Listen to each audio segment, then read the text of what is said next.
So this is my first. So I got 3 kids, Lake, Brooklyn, and as my daughter, and then my youngest daughter was born on New Year's Eve last year, so she's about to turn 1. Oh, no kidding.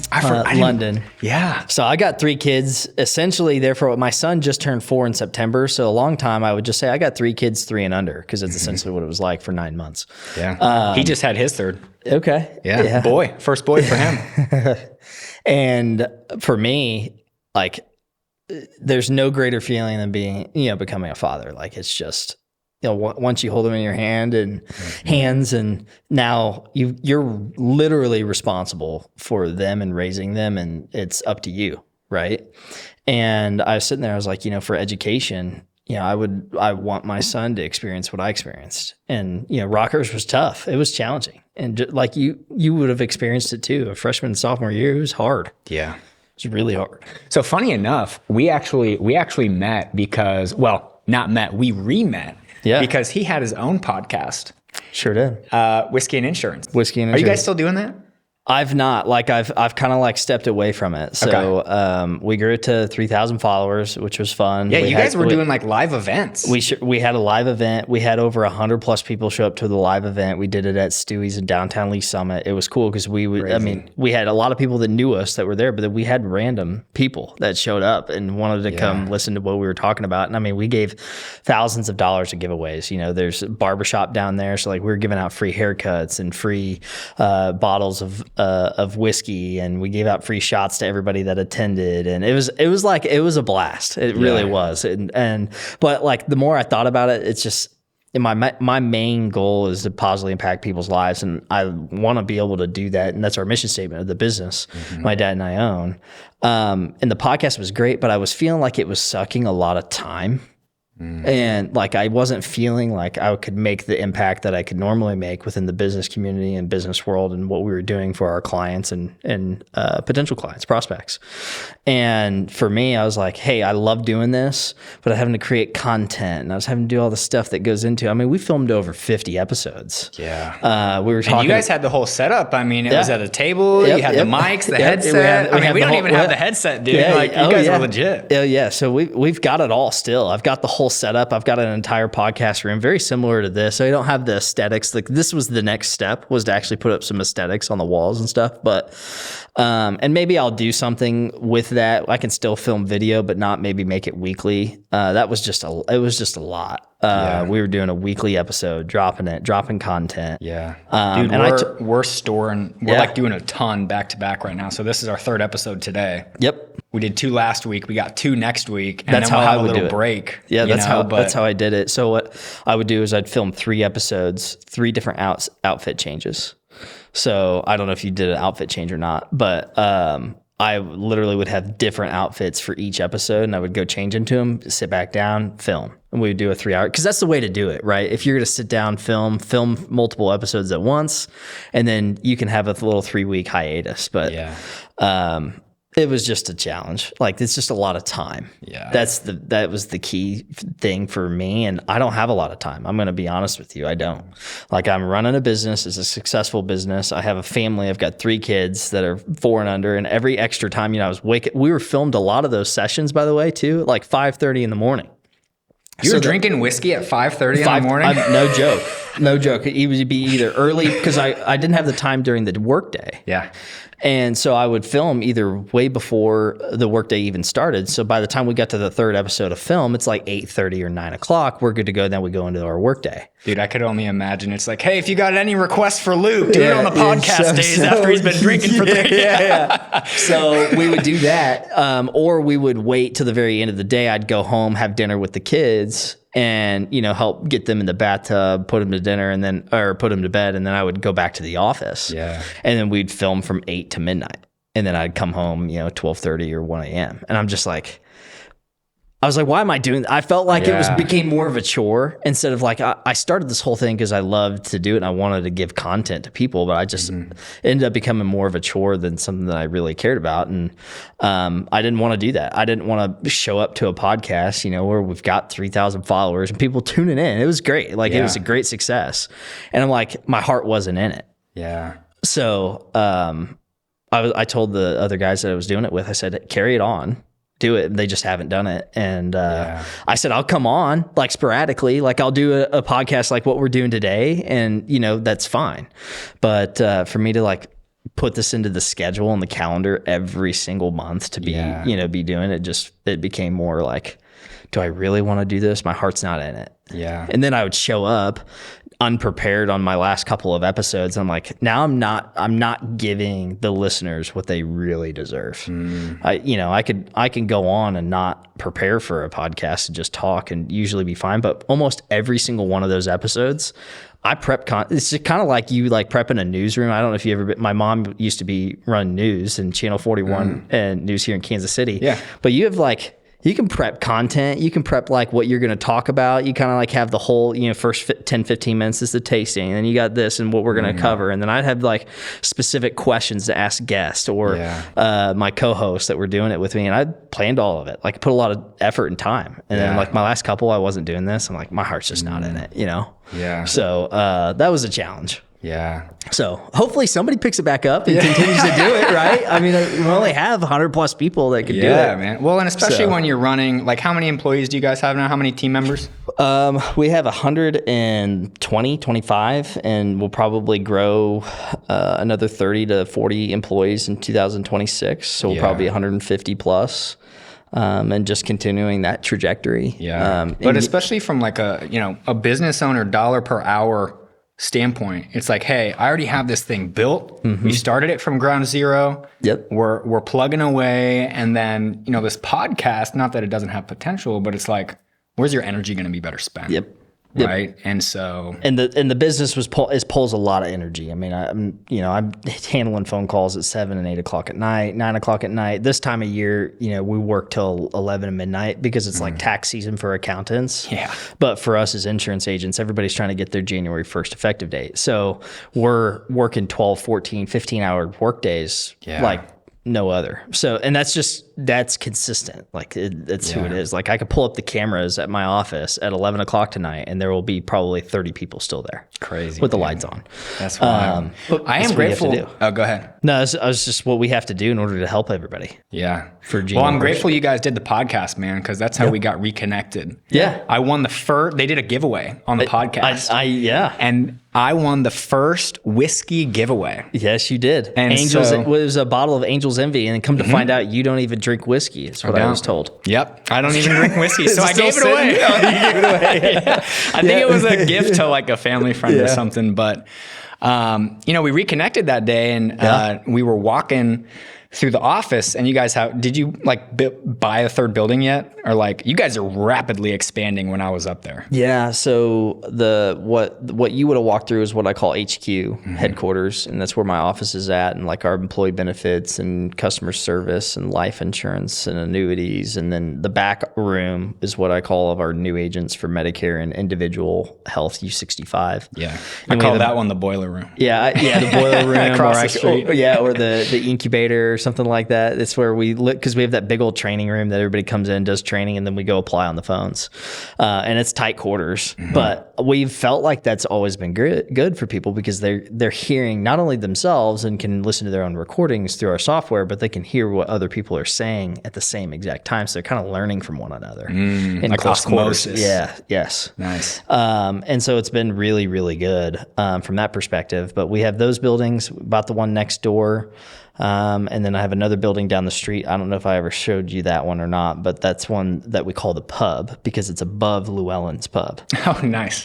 So we got about 5,000 square feet there. So in all, 17,000-ish square feet, but we just bought another building. Nice. We're going to be renovating it, hopefully fingers crossed by June 1st. I'd like to have because we usually bring on a new hiring class every June. I'd like to be in that building for them instead of having them start and then move. But that's going to be dependent upon contractors. So we'll see if we can pull that off or not. That's the fun part, right? Yes. The timing of contractors. Yes. So we'll see how it is. But you know, it'll be a really big process, but we're going to try and create more of a campus feel at the new building. It's it'll be off of Lakewood Boulevard. It's an old shelter insurance building. It was built like in 2000, looks aesthetically beautiful on the outside, but on the inside, it's, you know, it's got 2000 stuff. And so we need to renovate it and make it like how you would have seen all of our offices. Got it. In Lee Summit. Okay. Modernize it a little bit. Yeah. Put some glass walls. Dude. So scaling, growing the business, going to add another 30 team members, right? Yep. When we were walking through the office that day, you told me I'm going to call it the real story, which I had no idea about, right? Because you know the quote, right? When you're in your 20s, you're worried about what everybody thinks about you. In your 30s, you don't care what anybody thinks about you. In your 40s, right? You realize nobody thought about you all along. Well, in high school, when we knew each other, right?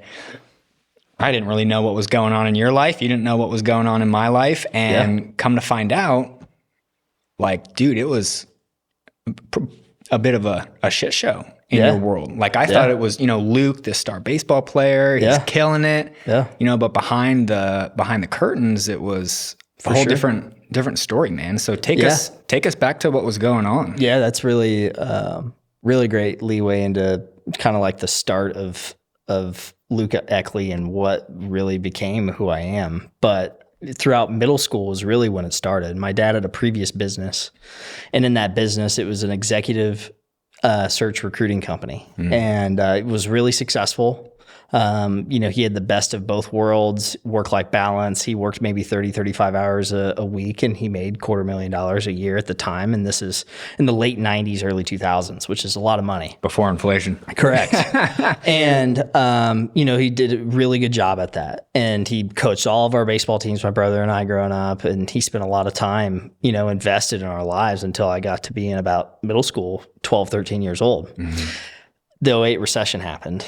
And when Bear Stearns collapsed, the major bank, that impacted a lot of the businesses that he was helping recruit for. He was recruiting for executives in the energy space, and a lot of the energy companies traded on credit. Well, whenever you have banks that collapse and banking, dollars go down, you can't really necessarily trade on credit because there's no credit to trade. Yeah. And so that killed what he was doing. So he went from overnight making $250,000 a year to $40,000. And, there's nothing wrong with making $40,000 a year, but when you're used to a lifestyle above that, that creates a lot of problems and is problematic. So in middle school is when it started. We lost the house. We had to short sell the house in 8th grade. I moved down the street. We were lucky to find a builder who had built a bunch of homes at the time that were nice, but he couldn't sell them because nobody was buying houses at the time with the real estate bubble. And he rented it to us. So we rented this like villa looking home, and it was only at the time 3 bedrooms, but one of the bedrooms needed to be an office for my dad for him to be able to work and do, because he was getting into insurance at the time, the business that we own now. And my brother was literally slept on an air mattress the first 6 months we were in this house while we built an additional room in the basement. Because he would have been a senior in high school at this time at Barstow, which is also a private school, which thank the Lord that they create funding mechanisms and different stuff like that to where you can get a lot of tuition covered whenever your family goes through situations like this, so you don't have to have your kids miss out on the education piece.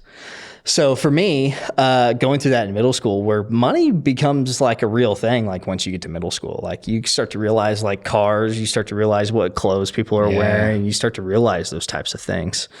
So going through that at an early age, I felt like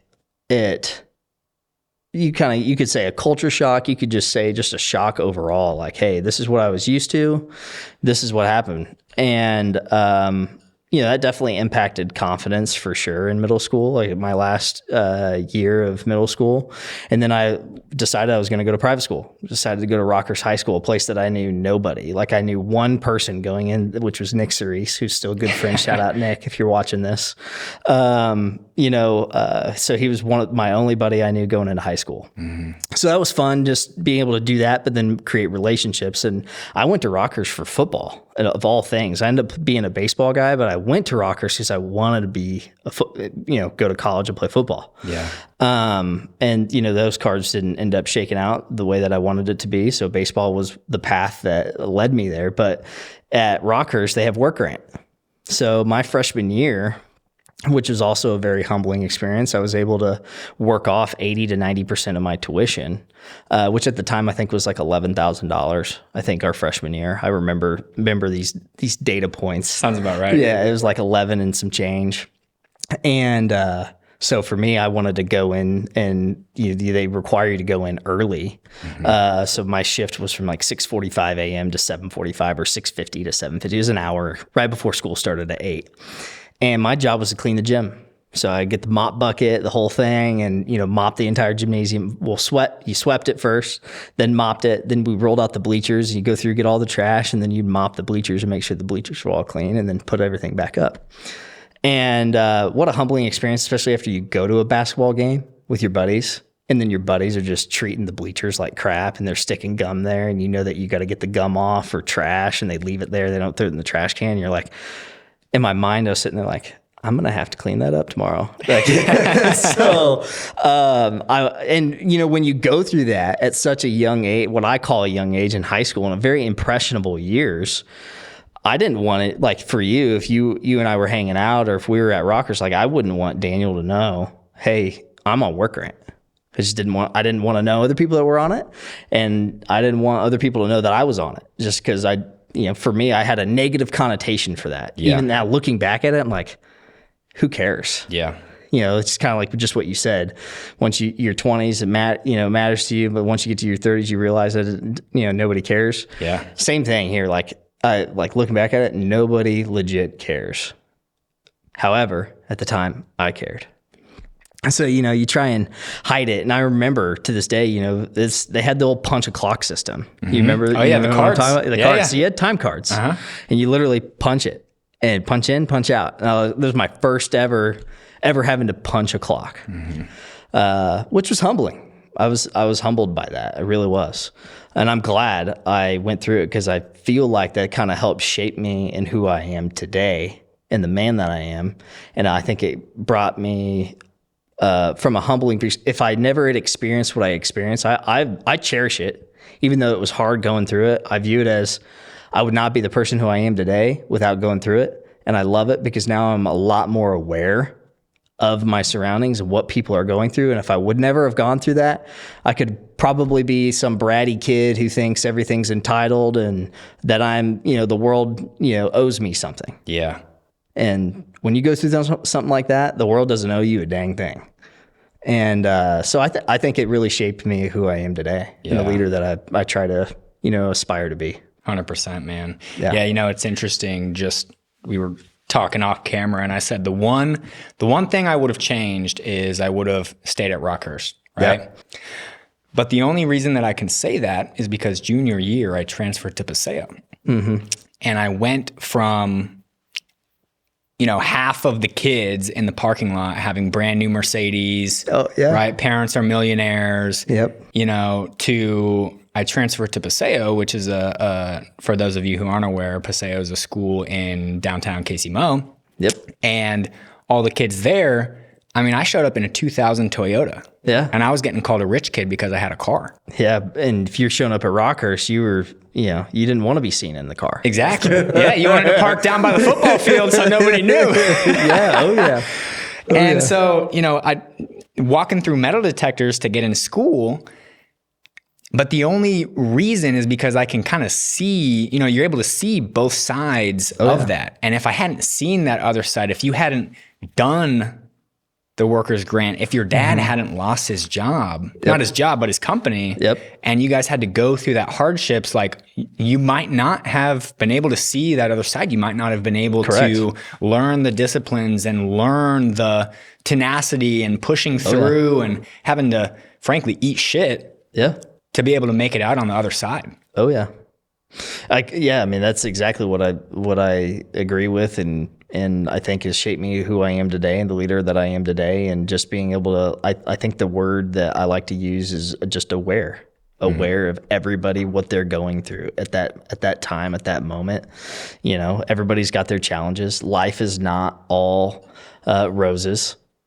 And people they face health issues, they face financial issues, they face, anything that you could imagine that's a negative issue, death, and whether it's families or whatnot. And that's, if you don't know how to face those types of things when life gets hard, because life's going to get hard. If you don't know how to face those things and fight through it, then what type of a person are you?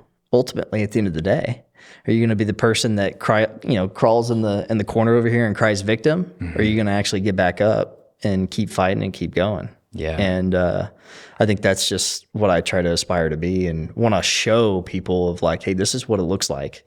And you're going to go through challenges. I'm going to face a lot more challenges in my life. I'm 29 years old, and I don't have this thing figured out by any means, and I don't think I ever will. But I think I've got a pretty good head on my shoulders and a good trajectory of what I want to try and achieve. Yeah. Dude, It's funny. I always joke with my buddy. I'm like, man, my daughter, I'm just going to bully her, because then by the time she goes to school and she's got to deal with all these knuckleheads as teenagers, she'll, get dissed or something, or somebody will try and do something, and she's like, but just having that thick skin, that thick mentality. So got through high school, graduated high school. Where'd you go to college again? Did you go to UMKC? I was pretty simple. You're going to love this. I loved Rockhurst so much that I decided I was going to go to Rockhurst University. And that's where I ended up playing baseball. I love Rockhurst University so much, my 4-year undergrad, that I said, you know what, I'm going to get a Rockhurst MBA. And I'm going to get my MBA from Rockhurst. So I got 10 years of education, of what I call a Rockhurst education. Nice. Rock High to Rock U to get my MBA. I love every piece of those transitions. My freshman year, I was playing baseball. I redshirted my freshman year. Learned a lot there, doing 6 a.m. workouts and doing, spending 6 hours a day on trying to just get better at my craft. And then I was playing my redshirt freshman year, and I came to the realization like, hey, I throw mid-80s. I threw a mid-80s fastball. I'd worked myself up to that. When I first went into college, I was 80, 81. I was 85 to 87 once I got to my peak of college. And I knew that I could have been a good Division II baseball player. I knew that was in the cards of mine, and want something that I would love to have aspired to have done. And I loved the sport. However, I also realized that this was as good as it was going to get for me. I wasn't going to move to the next level. And Division II baseball is great, but I also don't want to be living the next 10 years of my life talking about, hey, you remember the good old days when, you think of like the high school guys that were the high school athlete. I hate talking with those guys. And they talk about their state championship or whatever that they had in, 2011 or 12 or whatever. It's like, no offense to the guys. I don't like talking to them. Yeah. I mean, that's great. I'm glad that you got to experience that. I'm glad that you were there. All those different types of things. I played sports all growing up. Sports was an identity for me going into high school. Like that's what I wanted to be. But then I just found like this is gonna have a known termination date. Like I'm not gonna go to play professional and be a pitcher in the MLB throwing 87 miles an hour. Yeah. Like that wasn't gonna happen. So I could either keep trying to figure out how to get to the 90 mile an hour club and doing 6-hour days, or I could stop playing baseball in college and get involved in my family business. I already got my license. I passed my license, a health and life license, when I was 18. As soon as I graduated high school, graduation was in May, got my license in June of 2015. Okay. And because I knew that I was going to do something in the business, even if I was in college. And I'd already kind of helped my dad. I was kind of one of those odd, I say odd kids, but I loved business. Like even when I was in high school, my dad started it going into high school. So as a 14-year-old, I begged my dad to go to his Monday morning meetings with his team of people that he led in insurance. No kidding. So from 14... That wasn't a high school request, huh? That was before high school, right? And all throughout high school, I loved insurance. I loved business. Like that fueled me. I had a passion for that. I have a passion for just communication. I had a passion for how you do business and what does that look like, and private equity and Wall Street and just you name it, all those different types of things. And I was a kid that was going up and I'm figuring out how I could get up to the Rockhurst Library on the 3rd floor. There was only 1 or 2 of them, but they had 1 or 2 Wall Street journals. And the teachers would always read the Wall Street Journal, but I try and figure out how I get my hands on a Wall Street Journal just to read it. That would be what I'd check out at the library, was the Wall Street Journal. That's funny, dude. In the back of my math classes at Paseo, I was trading simulation stocks. Yeah, I would do that too. Yeah, instead of paying attention, you know? Yeah. I just had a passion for that. Like I had a passion for how do you make money and do business, and how do people find success doing that? Yeah. And so that's what I put my focus towards. So that led me all throughout high school. I kind of got this early experience of business and insurance specifically by just going to a Monday morning meeting with my dad. I'd dress in a suit as a 15, 16, 17, 18-year-old kid, and I'd just be a fly on the wall. I'd listen. And you can learn a lot when you just sit there and you listen and you hear what's going on. So even though I've been doing this business and this career for a decade now, I've even had more experience in that because I was going to meetings and listening to what an open enrollment looked like a time that we're going through right now. What was an open enrollment in 2013? And how was that like? You know, my dad, they used to go to these small towns and they would hold open enrollments in these small towns like Cameron, Missouri, or Lexington or Ray County. And, you know, and I got to hear the entire strategy back in 2013, how they would go have success. So even though I wasn't there, I was there, if that makes sense. If I wasn't doing it, I was still there, and I got to experience it that way. And then I got to my redshirt freshman year. I was like, I'm done playing baseball. I went to my coach. My coach was probably frustrated, but I will say this, you know, shout out Gary Burns, Rockhurst University. One of the coolest things that he did at the time was he transferred my baseball scholarship into what they call a Loyola scholarship. So I didn't lose my scholarship dollars. So I still had, even though I stopped playing baseball, he still did right, honored my baseball scholarship and just transferred into academic money at that point in time. Wow. And I got to keep that, even though I wasn't playing, which was really cool. That's awesome. And he was irritated because I think he was probably somewhat counting on, you know, not that year specifically, but he was counting on me for the future. And I wasn't going to be there. And so I put all my time and effort, instead of 6 to 7 hours a day into baseball, I put 6 to 7 hours a day into insurance and building what's called a book of business. And I got involved into a referral group in Lee Summit, in downtown Lee Summit, and I'd show up to a suit, and I had that referral group ran from 8:30 to 10:30. Is that like a BNI meetup? It's kind of like a BNI meetup. Okay. It was exactly like, they called it Referral Madness. Yeah. I helped start this group. I was like one of the first 6 people that joined the group, and it grew massively. I mean, it was an awesome resource for me. We ended up having like 40 or 45 people in the group, and then that Referral Madness, it sprouted out. So Lee Summit was the first location, then they opened up one in Belton, and then Overland Park, and then in the Northland. Yeah, they've got like 8 of them now in the city. Wow. So that was kind of the start for me, where I was helping out a lot of local people and meeting them face to face and doing that. And then I also did everything over the phone, where I was building a book of business. So my goal was to have a 6-figure book of business by the time I graduated college, while doing 18-hour semesters. I went into college with no AP credit, so 0 credit, nothing that could count as credit hours. But I graduated a semester early because I was doing 18-hour semesters. I could max out an 18-hour semester. You can either take 12 or 18. Guess what? It's going to cost you the same amount of money. So what I did 18-hour semesters. Same amount of money as doing a 12-hour class. Right. Made finals incredibly hard because you would have some finals that would stack up, you know, on the same day or back to back, and you're like, you know, you're cramming big time for finals. But you know, I didn't care. I wanted to get done and get out of college early and get on to, you know, being ahead of my peers. So that was like a goal of mine. Yeah. So we did that. And I would my classes on like a Wednesday. So I'd go to my Referral Madness from 8:30 to 10:30. My class started at 11 at Rockhurst University. And so I would, you know, sprint down to campus, park in the garage, and run into class. I'd walk in at like 11:01, 1 minute late, in intermediate accounting. Yeah. And I was doing an accounting class by 11 o'clock in a suit. I was the only kid in the entire class in a suit. No joke. Bet you were memorable though, man. Yeah. Oh yeah. You know? I have several guys that work for me now that came from Rockhurst University, and they remember me because I was the only guy that showed up to class in a suit. It's a marketing lesson right there, by the way. Yeah. Right? Show up a way and nobody else is showing up. Yeah. Everybody else is showing up in sweats and a hoodie, and it's because I was literally in a referral meeting. And I the reason why I did that, one, I've always believed in dress for success.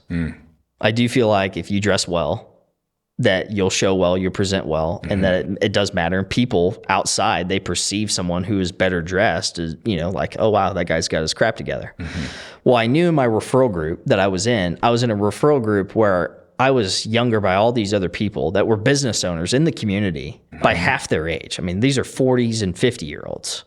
And I'm in there and I'm the health insurance advisor for all of these 40 and 50-year-olds. And whenever you're a younger person, you're 19 years old. I mean, I'm not even the legal age as of yet. I mean, these guys probably thought I was just this young pup at the time. Can't drink. What do you know about insurance? Yeah, what do I know about health insurance? And, that was always the gremlin on my shoulder. I was called, you got the positive one that fills you up with positive. You got to fill yourself up with positive fuel before you make phone calls, before you do cold calls, before whatever you do, because you're going to get faced with negative.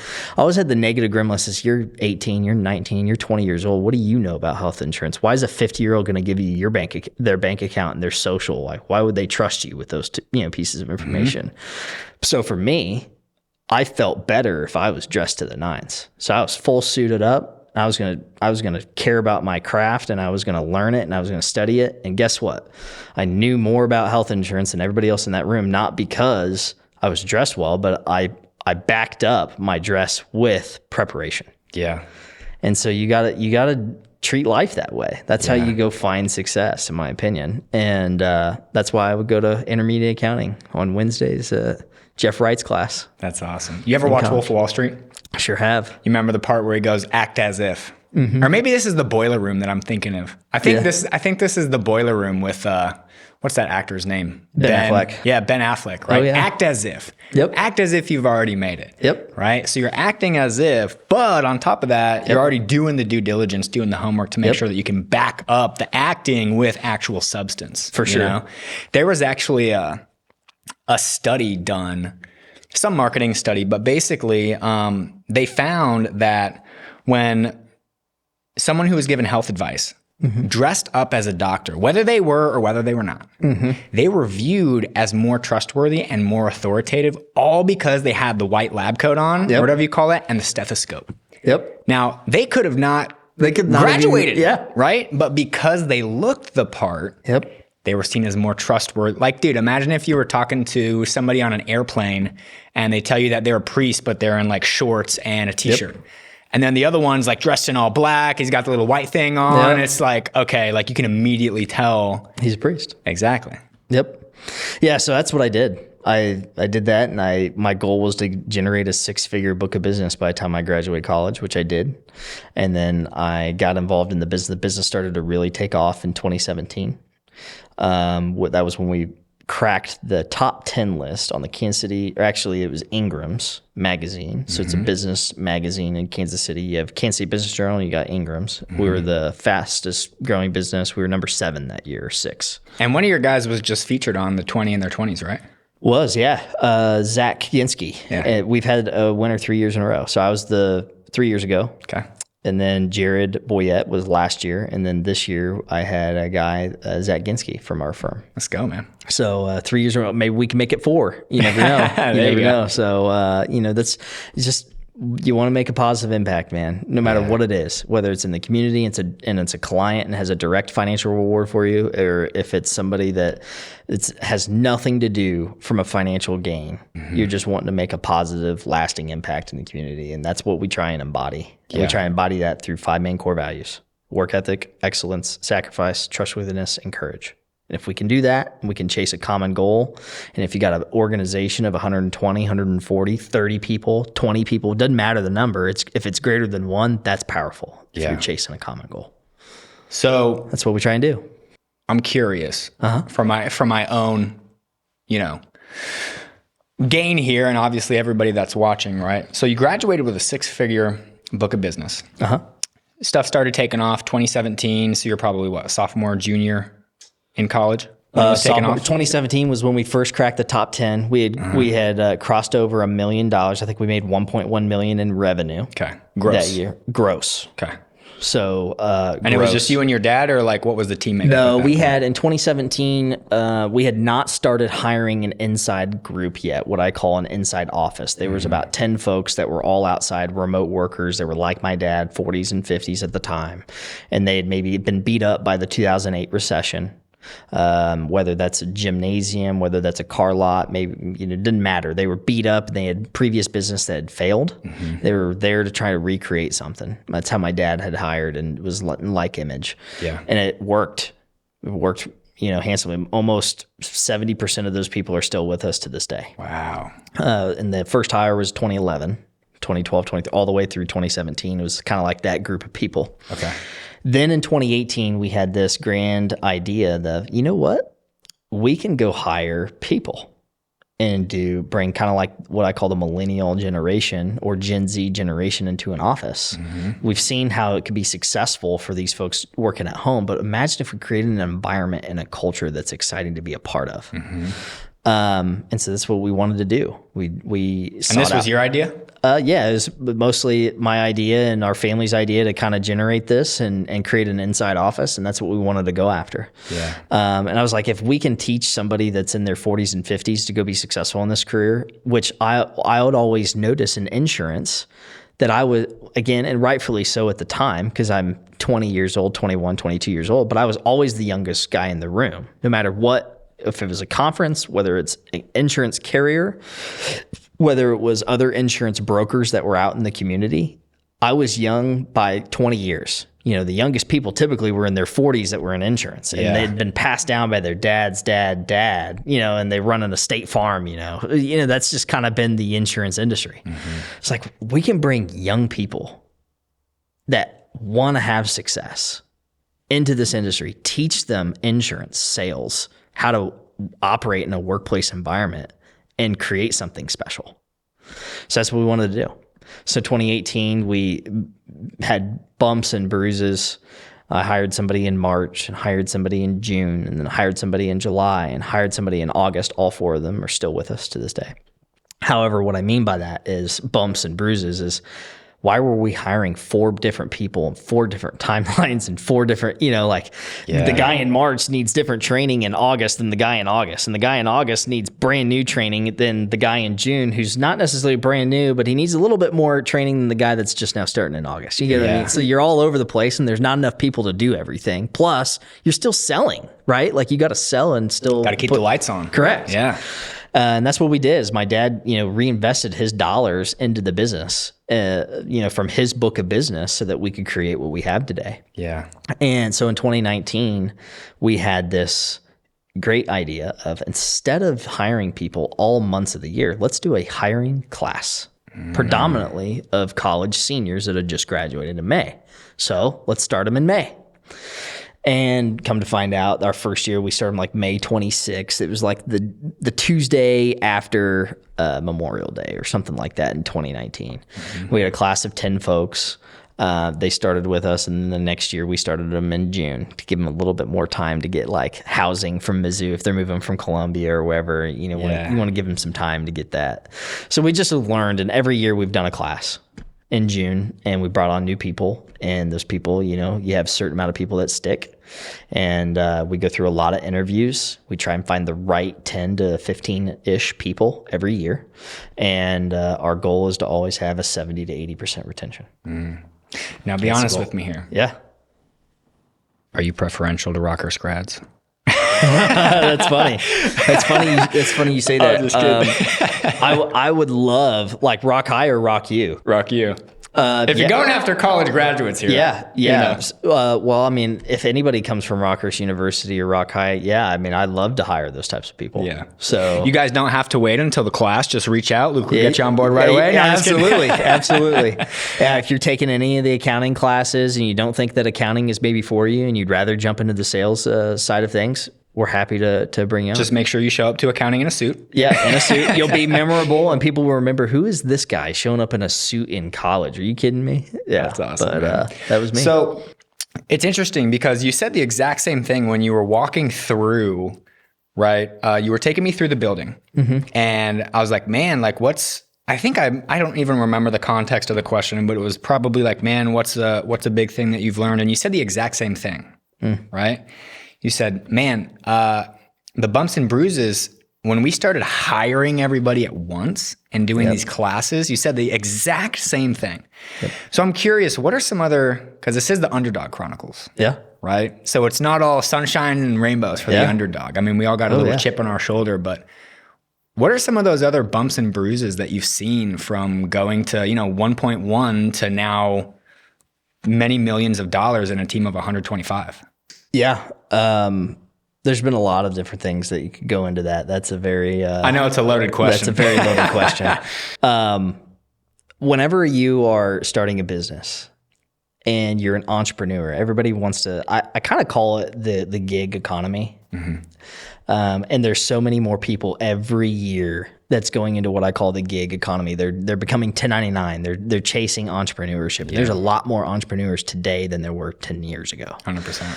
And I think that's because maybe people want freedom or flexibility. I'm not really for sure what it is that they're chasing. Well, and social media glamorizes it nowadays. And to be honest with you, 70%, or what I've realized is 70% of people that are an entrepreneur really, I wouldn't call successful. And I'll say that again, because I think that's a deep statement. Like 70% of people that are in entrepreneurship aren't really successful.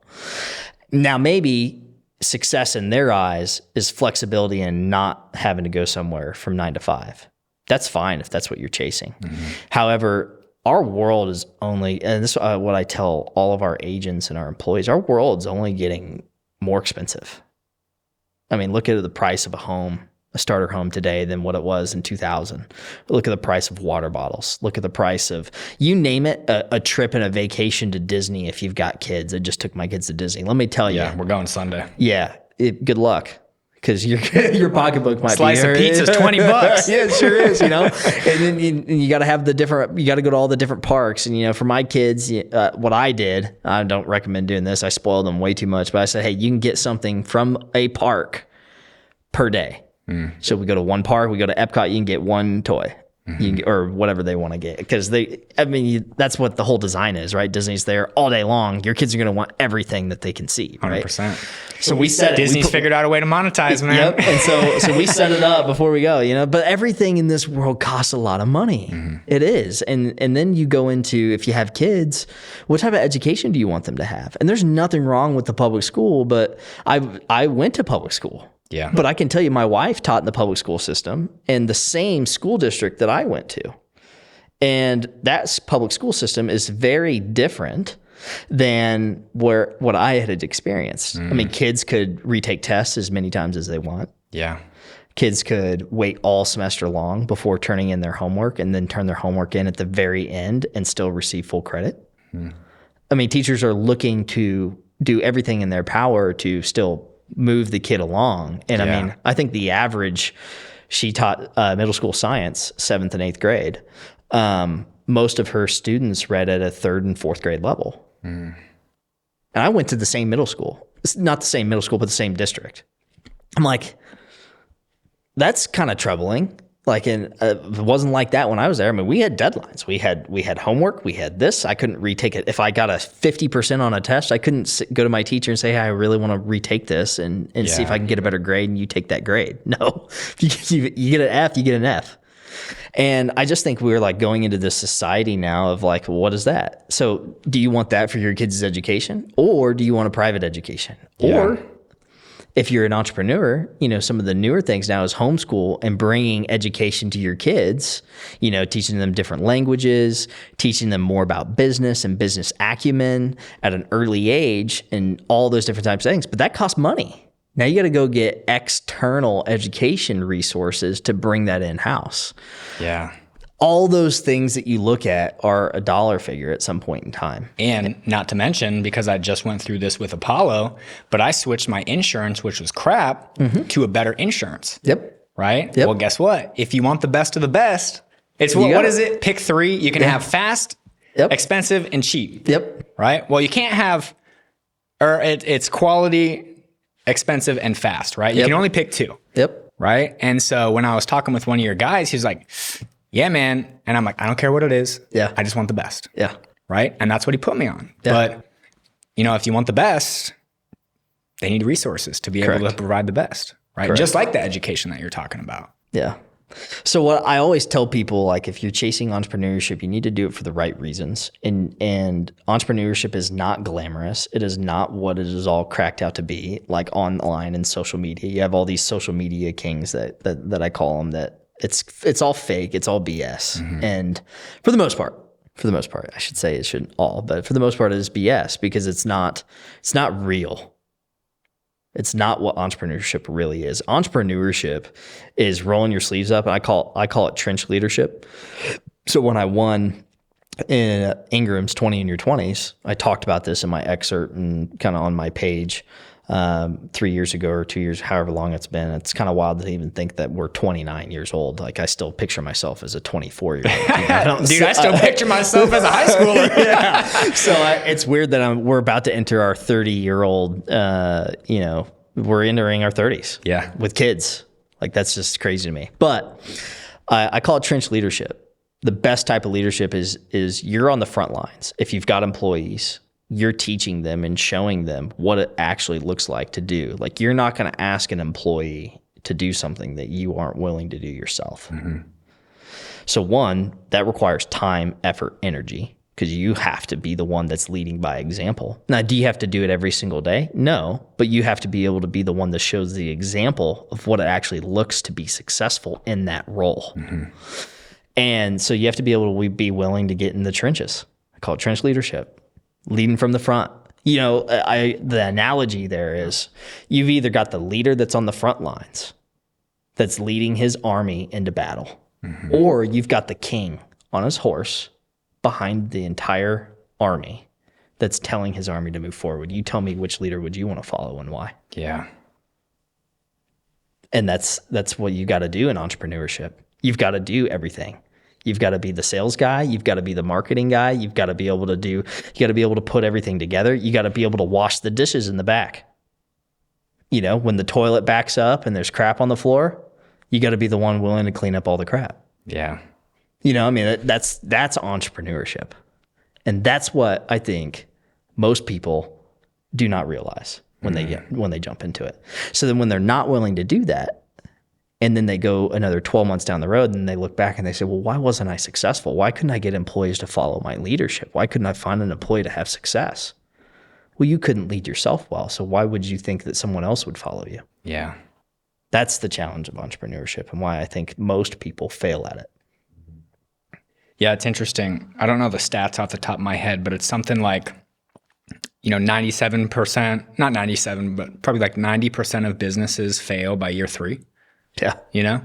And 4% of businesses ever actually gross $1 million a year. Mm-hmm. And you got to think that's only the ones that stay in business. Yep. That doesn't mean they profited $1 million a year. Because because you hit $1 million top line doesn't mean that's what you took home, right? Mm-hmm. I mean, if you gross $1 million, but it took you $999,999 to do it, right? Ain't so glamorous if you're only taking $1 home. Yeah. So what do you see? I'm sure you've surrounded yourself with a lot of like-minded individuals.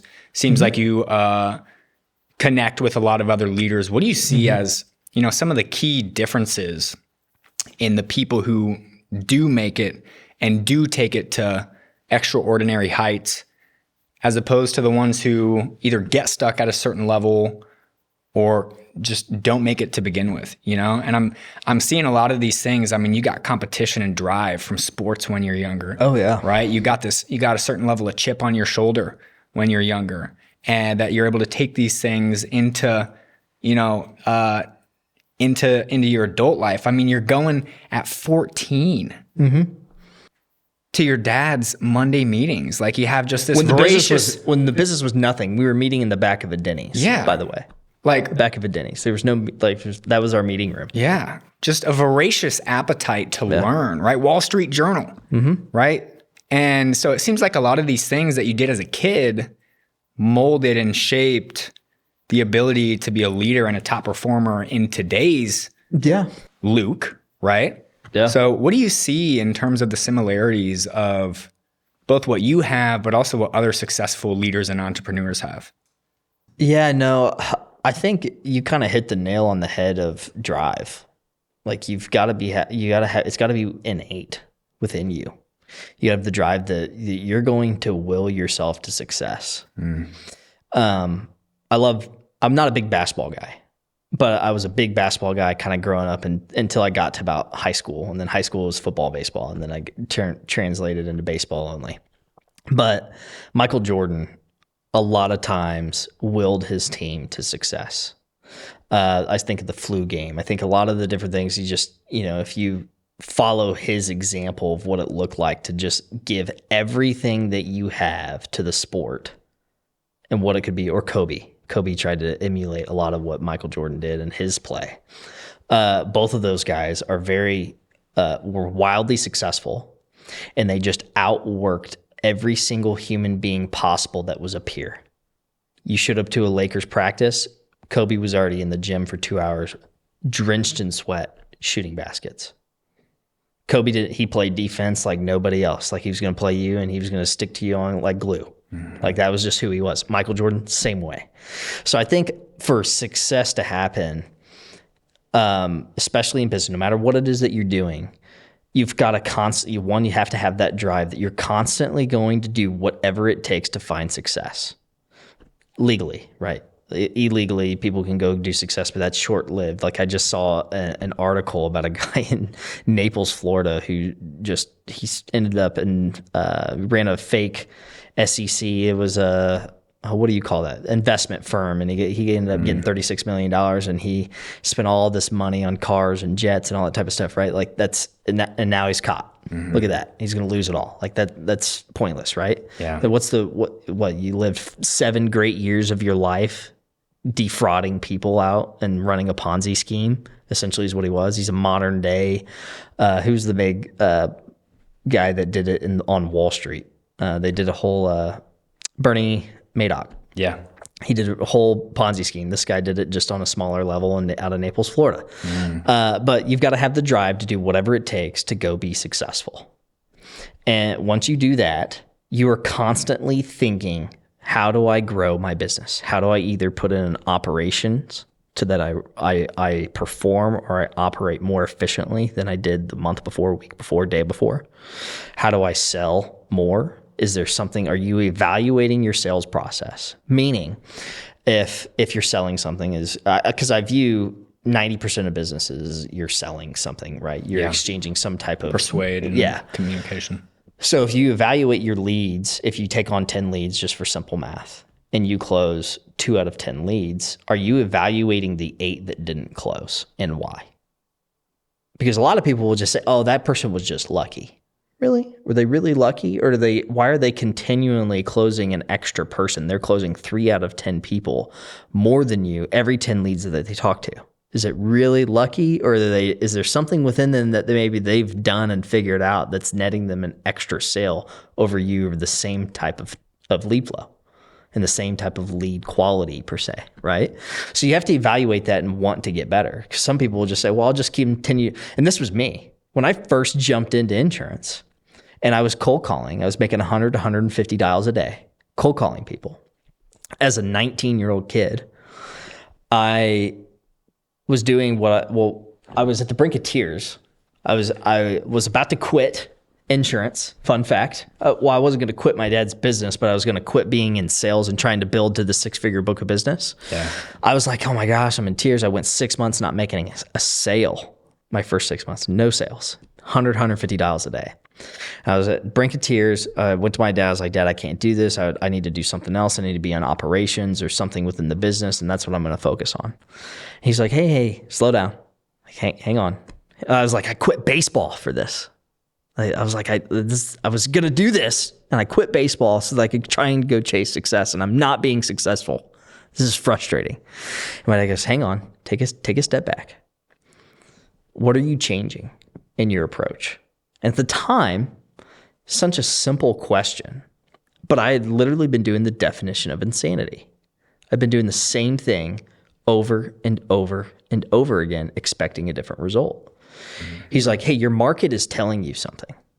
You've done this for 6 months, 100, 150 dials a day, and you've made 0 sales. What's your market telling you? You suck. In so many words, you suck. Change your approach. And so when I coach new sales agents that are coming into our industry, it's a lot of times not necessarily they have to do a complete 180 of their sales cycle. I kind of view it kind of like a radio dial, like on AM radio. Back when you're just trying to find the right station, you're trying to just fine tune the right station so it's clear. Because sometimes you can get maybe off a little bit and it's a little crackly and it's not clear on the radio station, right? Mm-hmm. Well, if you fine tune it, just a couple of changes, just a couple of fine tunes, that's all it takes to create some success and then build some momentum. That momentum creates confidence. That confidence creates more success. And the more success that you have, the more confidence you have. And then before you know it, you got a 6-figure book of business. But my first 6 months, not a single sale. Mm-hmm. Finally made my first sale going into open enrollment 2016 or 17. Never forget it. Christina Bacon, if you're watching this, if you come across it, Christina Bacon, client of mine, 2016. I sold her a plan on a Sunday. I got 5 leads on Saturday and Sunday. I did not buy leads during the week. During the week was cold calling because everybody and their brother was buying the same leads that was getting resold to every other Tom, Dick, and Harry in insurance that I was now having to compete with. Mm-hmm. Saturdays and Sundays, my competition was cutting I was 25% of the same amount of people calling them, right? 25% less. And so I had more of an opportunity to get these people on the phone. I called her on a Sunday and I closed her on a plan that I made $12 a month off of, $144 a year. And that was it. That's all I made. However, that confidence boost that gave me finally making my first sale set up the success that I was going to have that open enrollment. And then the sales just continue to come. So I share of success, you got to have the drive to do whatever it takes when the going gets hard, that you just keep going and you figure out and you fine tune your process so that you get better. It's momentum. It's the Darren Hardy effect. If you read that book, Darren Hardy talks, compound effect. And Darren Hardy states, you don't have to get 365% better over a week. Just 1% better a day is 365% better at the end of the year. That's all you have to do. And that's what I ultimately think leads to success. And people don't realize what that really takes. They're not willing to work the 15, 16, 17 hour days of thinking everything that needs to be done to have success for their business. Mm. They want to spend 9 to 5 or 9 to 3 or 9 to 2, maybe take the kids out for a walk from 2 to 3. You know what? Today I want to go golfing from 3 to 7 with my buddies. And then when I come back from 7 o'clock, I'm not going to invest any time because it's the end of the day. So I'm going to grab something to buy, something to eat. And then I'm going to chill out on Netflix till midnight. And then I'm going to turn all over to the next day. And then you get up, you turn on the TV and you turn on the news or Sports Center or whatever. And you're an entrepreneur and it's 9 a.m. by the time you got up and got around. And I'll just watch some Sports Center for about 30 minutes. It's just be about 30 minutes. And then I'll start my day at 9:30. Well, that turns into being 10. And then you from 10, you're like, oh, it's noon. I worked for 2 hours. Let me go to lunch. And then you go lunch for an hour. And then, you start this whole people always find an excuse of something, or I need to mow the lawn. So I'm going to check off early today at 3 or 4 o'clock so I can get my lawn mowed in the next hour before 5. Mm-hmm. No, you don't. You need to spend time figuring out how you're going to make more money. Yeah. So that you don't have to mow the lawn. You can pay somebody else to mow your lawn. And that's in my opinion, where a lot of entrepreneurs go wrong. Mm. They have all these distractions that come up. Yeah. So Bill Gates' dad, they were at a dinner party together. Okay. And in separate rooms, his dad asks Bill Gates and Warren Buffett what their superpower was. What allowed them to be so successful? You know what the answer was? What? It wasn't how smart they were. Mm-hmm. It wasn't the network. It was the F word. Focus. It was their ability to put all the distractions aside and focus on one thing. And there was some quote about Larry Ellison, because I think Larry Ellison and Bill Gates were like friends for a long time. And he said, I might butcher this quote, but Bill Gates was the one guy he didn't want to go and compete with because he had the tenacity of a freaking lion. Yep. and the focus of a freaking lion. And recently I heard Kevin O'Leary talking about what it was like to work with Bill Gates. Because you listen to Shark Tank all the time. Oh yeah, Kevin O'Leary sold his company for $4 billion. Well, I didn't realize that he sold it to, it was Steve Jobs. Yeah, he sold it to Steve Jobs. And he said, there's something that a lot of entrepreneurs don't focus on. And this was the first time that I'd heard it explained this way. But he said there's a signal to noise ratio. Right? Signal is the things that are actually like moving the needle forward. Yep. And the noise is all the distractions that are stopping you from achieving those 2 or 3 core objectives for that day. Yep. And he said the only 2 people where he's seen that they almost have 100% signal and no noise is Steve Jobs and Elon Musk. But it goes back to that exact same thing, that focus, that drive of being able to just look at the wall and run through the wall. Oh, yeah. That's what it requires. You have to have that. You have to want to go after. And, I have a lot of people in my life that say, hey, like, do you ever shut it off? And no, I mean, that creates a whole other set of problems, right? For relationships and family and your spouse and your kids and all that type of stuff. So I'm not saying that you should do that. However, for me, like, it's hard for me to shut it off. Like, my in-laws think, like, does he ever not stop talking about the business? I'm sure they think that. Does he ever not go somewhere for networking or something that would grow his business? No, man, I think about it probably 99% of the time. And the other time, the 1% of the time, I'm thinking about my kids, my family, and I'm trying to fit all that in there, right? And I'll say that, I'll admit that on camera. I struggle finding balance between the two. But what's important to you is success, and what type of success important to you. I know that, for our family, we have a very, I expect a lot, and I have a lot of high goals that I want to be able to take Apollo to, and what's that look like. And I love making an impact on 120 families and having the idea of 150 families that we have an impact on that directly are supported from our company. But then what's 10 years down the road look like? Is that 1,000 plus employees, 1,500 employees? What type of building is that? How many clients are we making an impact on? Like, there's goals that you set forth that are so much bigger than what you can even imagine today. Like, if you would have gone to me 10 years ago and said, hey, you're going to have 120 employees working for you in December of 2025, and you're going to have 50 plus thousand clients, I'd be like, what? Like, no, yeah, you're talking about the wrong guy, right? Yeah. And so you just have to have the drive. You got to be willing to do whatever it takes for success. Can't shut it off. Yeah. Same here, man. So we had a guest on 3 episodes ago, Joey Scott. Yeah. And I asked him, I was like, man, if you had to pick one skill, right? I love these loaded questions. If you had to pick one skill, what would it be? And you hear people, sales, persuasion, communication. Dude, he came out of left field and he said, if I had one skill, it would be to think bigger. So you have these huge, audacious, grandiose goals, right? You've already done pretty well.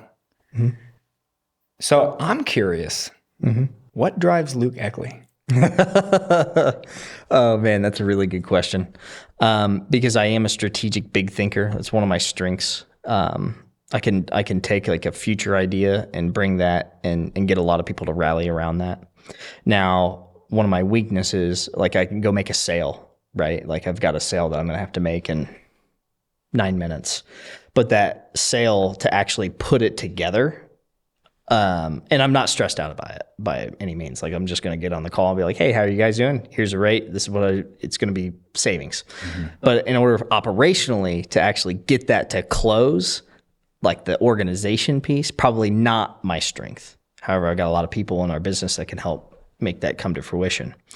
But from a thinking perspective, I love to talk about the future. Like, I love being in the future. Future drives me. So much so that I forget to think about what we have, the success we're already experiencing, and to enjoy that in the moment. Like, right now, we're setting records for an open enrollment for our company. and we're going to help a lot more people.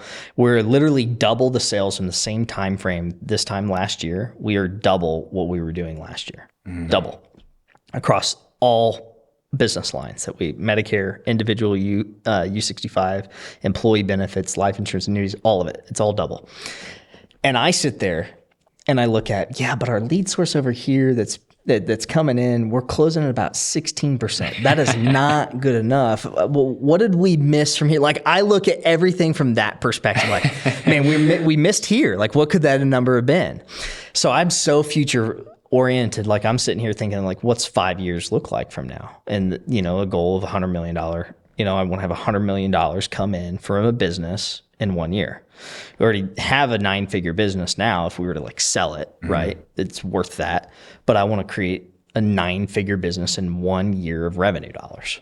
That's a goal of mine. How do we achieve that? There's a lot of things that we're not doing today that would actually get us there. But like those types of things drive me. Positively impacting people's lives, our mission statement, that drives me. So in order to get to a 9-figure business, how many families is that, or I say families because that's the impact, but how many individuals do we have to have at Apollo to achieve that? A lot. Yeah. And what do you have to have from an operations perspective to be able to house that? And then how do you get them to success? I mean, there's a whole lot that goes into that. Yeah. And on top of that too, the clients, right? Like how many people like me do you have to help get on a plan that's actually good for them? Correct. And that there's a lot of misinformation in our industry, a lot of misinformation. So you could go talk to 10 different brokers and get 10 different answers. And a lot of the brokers that people talk to, they truly don't have all the options available to them. I mean, obviously, I think Apollo is the best. And you guys have built some cool internal stuff that gives you an edge over the other brokers that you showed me. And so like for us, I truly think that we have all the options available for consumers to go buy individual health insurance, what we call the buckets of health insurance. They talk to you about buckets of health insurance. Exactly. Yeah. Because we train that. It's ingrained in every single person to talk about the buckets of health insurance available to consumers and which bucket is best for each individual. And it's different because you were probably asked, well, tell me about your doctors. Tell me about hospitals that you want to have. Okay, do you have any medications that you, your wife, or your kids take? Do you have any of those types? Do you have any pre-existing conditions that we worry about? You used to do a lot of flips. Do you have a knee issue that you need to be checking out in the next couple of years? Any of those types of things? You have a back issue, you have to go see a chiropractor. Like all those things go into designing your best health plan. Yeah. And so, do you remember what I messaged you too? So the first thing that I messaged you, I was like, dude, this, I can't even remember his name. I'm sorry if you're watching this. The guy who helped me with my insurance. Tigran, that's who it was. I said, dude, Tigran is so well trained and educated, and you guys are just killing it over there in terms of, because I think education is the best sales process, right? Especially when it's, taking the prospect's needs into account, right? But when he took me through that, I was like, dude. Oh, yeah. Yeah. Yeah, no, and that's what we try and do. And we try and train and rinse and repeat. And if you can build it operationally, then how do you scale that? And once you've built it successfully, and now, for us to go hire brand new agents in the industry, it's not just me saying, oh, hey, look what I did. No, it's not what I did. It's what our entire team has done. And then it's look at any number of examples of success within our business, our company, Apollo. Go ask them how they did it and the challenges they faced, not just me. We have a number of examples, and that's powerful. Because now, if I was just taking you as an example and you were to join our business or our company and you're trying to figure out how to go find success, you could go to any number of people that have done it before you and is earning 6 figures of income and helping people all along the way. It's not just about money. It's about truly helping people in an industry that's riddled with, in my opinion, brokers who give bad advice. 100%. Yeah. Well, Luke, I know you got to get, but appreciate you coming on, man. It has been a pleasure. If somebody's interested in either being part of your next class, or maybe they just want to connect with you and follow along your story as you take it from where it's at now to 9 figures, where can they find you? Find me on LinkedIn. That's where my most active social media is that I spend my time on, is on LinkedIn. He does have cute family pictures on Instagram, though. I do. I do the cute pics there. You can find me there, Facebook. You feel free to provide them in the link or something along those lines. You can provide them my contact information. They can email me or shoot me a text. Texting is honestly the best way of getting hold of me, especially this time of year and whatnot. But we'd love to help you out, whether you're looking at getting into the insurance industry, if you have questions, or if you're just a business owner and you're facing something that's challenging you. And maybe there was something that I said that resonated and you're like, hey, I'm really struggling with this. How'd you get through this part of entrepreneurship? I'd love to just be a resource to bounce things off for any of your listeners. So awesome. Well, thanks so much, man. Appreciate it. It's been a pleasure. Yeah, dude, this is awesome. Seriously. Thanks for inviting me. Yeah.